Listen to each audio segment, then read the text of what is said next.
A program in Muskegon that's helped homeless and runaway kids with housing and counseling is shutting down at the end of the month.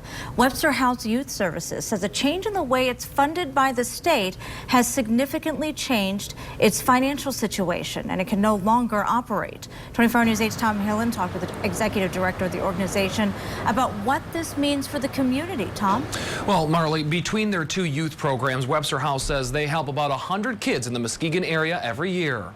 This will have an impact on the community. Homeless youth and runaway youth are not going away. But the program that helps them in Muskegon is. Webster House has been funded through a grant from DHS for the past 20 years. We'll work with always to reunify them with their parent, and their goal is always to go back home. It's just to really engage the family in the youth in a discussion so it's safe for them to return. In 2010, the nonprofit signed a new contract with DHS, changing how it was funded.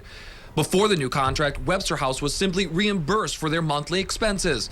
Under the new contract, they are reimbursed on a rate-based system, which can change how much money they get from DHS each month, dependent on how many kids they were helping. We were concerned in the beginning when we got the contract because the financial reimbursement was not equal to our expenses. A DHS spokesperson said most of their contracts with nonprofits are switching to the type Webster House signed in 2010 because it allows DHS to better track results of the programs they're providing grants for. I would say on average we would lose close to $10,000 a month.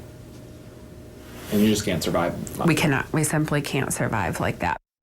As a result of this, 9 employees will lose their job. Now, Webster House also operates a women's shelter that will remain open. And the executive director said the best way for people to help out is to talk to their local legislators, letting them know that this is going on and they would like to see these programs remain.